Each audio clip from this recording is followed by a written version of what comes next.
No, Josh is going to talk to us a little bit today about design. One of the things that he's said in the past that I really like is that good design is invisible. And I really love that. So hopefully you can talk about that a little bit today.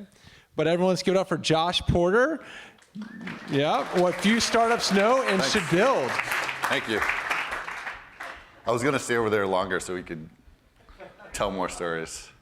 But thank you for that. My name is Josh. I'm a designer at a company in Cambridge called HubSpot. I was talking to one of our designers the other day, and he said something that I found pretty fascinating upon reflection. He said, you know, I've had a couple ideas for startups in the last few years, and every time I get kind of serious about it, the first thing I do is I design a logo for it. Design a logo for the startup, and this is before he designs the software, before he designs the product, before he designs anything else. He has to get comfortable with the logo that he designed. So he has a tremendous amount of work done on his startup, but it has nothing to do with the actual product.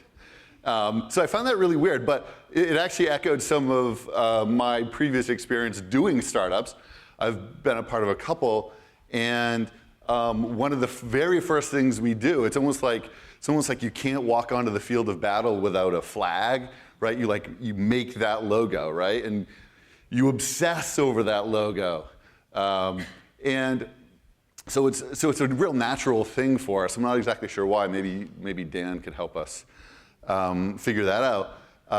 But it gets to the point of like, what does branding mean for a startup, right? And so I was talking with the conference organizers about what to talk about here a few months ago, and they had this idea of branding for startups, and I said, I know nothing about branding for startups.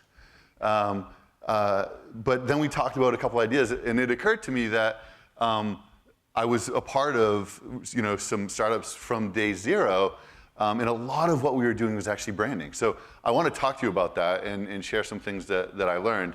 But first I want to show you one of my most favorite artifacts. It's a document that made the rounds 4 years or so ago, 2009. And it's a design strategy document. And the design strategy is simply called Breathtaking. And it was created by an ad agency called the Arnell Group.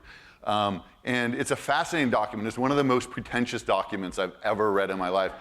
And I would actually urge you to Google this, the Breathtaking Design Strategy, and just read the whole thing. It's awesome. But I'm going to show you a couple highlights because it's cool. It has nothing to do with my talk, but I just want to show you. So the Arnell Group was tasked with designing a new logo for Pepsi. It actually turns out they're the same ones who designed the terribly failed Tropicana package redesign. So they didn't have a great track record, but I think we'll know why in a few minutes. So as we are wont to do, we put our work in like the bigger picture, right? And so the Arnell Group put their work, so they, in this document, they recorded a bunch of like kind of really famous like visual design principles. They got Feng Shui in there. They got golden ratio from 300 BC, the Vitruvian Renaissance in 1455, and then bam, in 2009, Pepsi. Pepsi is going to be the next big thing, and we're just getting started. So. They also talk about something that's very, very popular amongst designers, the golden ratio. And I'm actually not arguing to not use the golden ratio, but these guys just are awesome at it. So the golden ratio is just a ratio of length to width for a rectangle, basically. The Parthenon was designed with it. Leonardo da Vinci painted with it. Book publishers laid out pages with it. I wish more book publishers used it now. And then of course, the Nautilus shell, which came out of nowhere and is like the most popular shell in the world because of this. It replicates itself.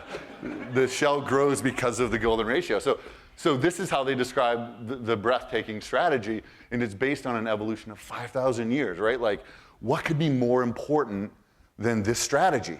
It's based on history. It's based on everything. And so they talk about the golden ratio starts with a square, okay? So it's pretty simple. You draw a circle and a square. You draw a line from a corner to one of the center of the sides, and then you flip it over and you get a square of a certain size. So what, of course, are we're gonna see next? We're gonna see the Pepsi ratio. And it starts with a circle, and it's way more complicated. And they do all this crazy stuff. So the thing with this document is that when it was leaked, most people thought it was a joke. Most people thought it was actually tongue-in-cheek. And it was like, oh man, these guys are actually brilliant because they're making fun of like everyone. And then someone contacted Pepsi, and turns out Pepsi said, yeah, it's real, you're taking it out of context. But I don't think we are. I think it's just hilarious. So we start with the Pepsi ratio, and then you do some manipulations, a whole bunch of stuff, and you get this new Pepsi logo on the right, and you guys, I'm sure, have seen this at least 5,000 times. So that's how they arrived at the logo, and that's where I think most designers would stop. But the Arnell Group does not stop there. I want to talk to you about physics. So they teach us, this is a typical light path, okay? Star to Earth. Contrast that with a typical shopping aisle, which is end of aisle to shopper, apparently. A light path with this is all in the document, by the way. A light path with gravitational pull, okay? So many, many, many years ago, Einstein came up with this theory of gravitation, with a theory about gravitation. And he basically postulated that gravity around a celestial object is so strong it will actually bend light. So you can see, not you, but people with instruments can see light coming from stars that are actually like behind black holes, because the black hole actually bends the light around it. And I'm not going to talk anymore about that, partly because of time, but mostly because I have no idea what I'm talking about. But anyway, gravity bends light. That's all we need to know. Pepsi has been there too, okay? This is the gravitational pull of Pepsi. Okay, so in the same way that gravity bends light, this Pepsi logo bends the momentum of people or something into buying Pepsi. And what could be better than a single Pepsi logo, but an aisle of Pepsi? So you notice the curve is steeper on that, so it pulls more people in. So I don't know what to call this, but you might call it like the extreme theory of logo branding or something like that. And it could be that this was done for entertainment. They certainly got paid millions of dollars to do this. But I think this is a good example of like the value of a logo taken to the just complete extreme end, right? And so, but there's still a little truth to it, right? Because back like where I started, and I'm sure people here in startups, right, have done it as well. Like, we need a logo. Like, yeah, logos aren't really that important, but we're gonna make a logo, you know? So everyone does that, and so it raises a question, right? So like, for a startup who has who's just getting started, what resources should we spend on branding? Kind of, what does branding look like throughout the stages of a startup? So first off, I think we all agree at this point that the document is pretty silly, and branding doesn't equal a logo. My favorite definition of brand, what brand actually is from Seth Godin. It's a set of expectations, memories, stories, and relationships that, when taken together, account for a consumer's decision to choose one product or another. And the stronger the brand, the higher or the more premium price that brand can charge, okay? So This is, so basically branding is about your relationship to a product or service.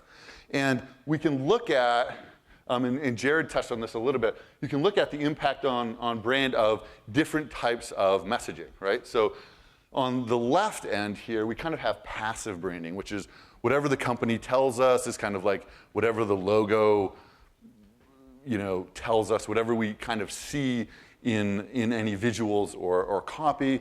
When we start moving to the right, we start wanting to know what are people saying about this, right? We'll go to Amazon and see what people are saying about this product or service. Then when our friends get involved, we really start to listen, right? So as things go to the right here, the impact on our thoughts and behaviors around a product or service increases. On the far right is personal experience, right? So when we're first introduced to a new product or service, say through a logo or through an advertisement or something, we don't have any experience with it. And the only information we have is the beauty of the logo or the clarity of the message, that sort of thing. And that can get us interested, right? It's attention grabbing. But it's quickly obliterated the second we actually have an experience with something. So branding is about the relationship that we have, and the more direct experience we have, the stronger the branding is. So a brand promise, when we see a logo, it never survives first use. So the most powerful thing we can do as a startup is to have people use something, right? So we really shouldn't be investing much time at all in the visual aspects of branding, in stuff like that. We should be pushing our investment resources further. So branding for startups, I think, really depends on one big question, and that is whether or not you've reached MVP. So MVP stands for minimum viable product, and basically what it means is that we have a product that we can sell and create a business out of. And so we can repeatedly provide value with our product or service. And so the major point of MVP is that branding before you reach MVP is vastly different from branding after you reach MVP, because the goals of what we're trying to do are very different.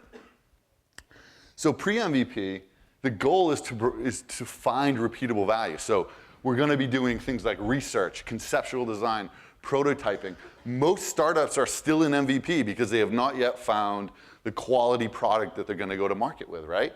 But yet, most startups who are pre-MVP think they cannot stop thinking about growing big and getting their message out and branding like a much bigger company. So my primary message here is to try to ignore that voice in your head that says, let's brand like a big company, right? So spend all your time doing research and prototyping, iterating. And so branding at this point is really about one-to-one relationships. And what I mean by,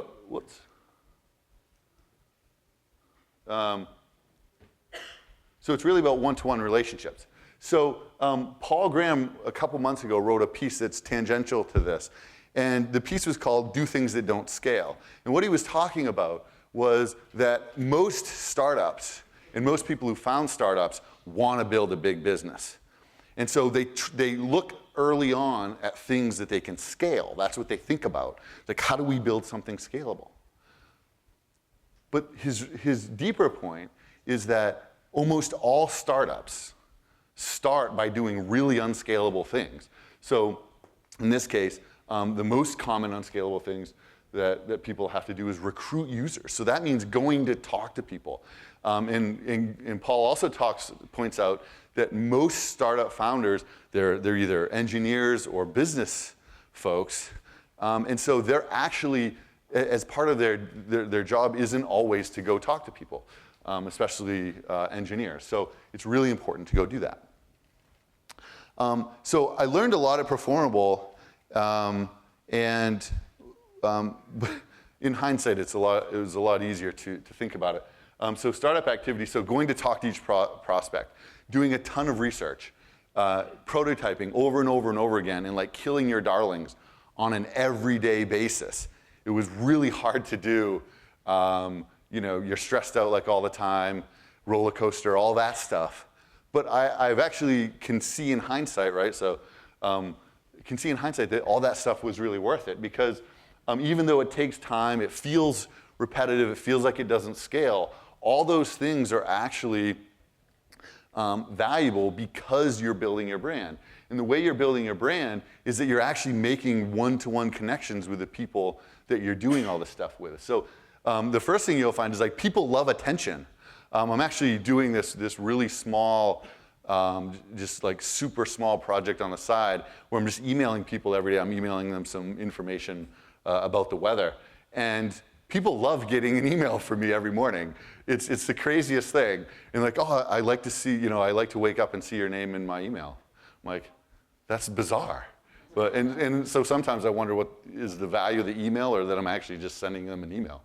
So anyway, people saw us and started rooting for us. That was the coolest thing. When people see you're doing a startup, I think we naturally root for the underdog. So the people, even though they weren't necessarily our customers later, they were telling other people, hey, these guys are doing something cool over there. So in hindsight, it's actually clear to me that we were building our brand slowly but surely, one person at a time. So pre-MVP startup brands are built on one-to-one relationships. So now let's talk a strategy post-MVP. The goal here is growth, right? So you have a product that you can now hopefully scale. You start doing things like marketing and sales. You start buying extra servers, doing stuff like that. And so branding necessarily becomes more of a one-to-many relationship. So at HubSpot, we think a lot about this. We think the best way to market at this point is to strengthen your brand with content and education. Kathy Sierra, who I'm a big fan of, she's all about education, and you should look up her blog, Creating Passionate Users.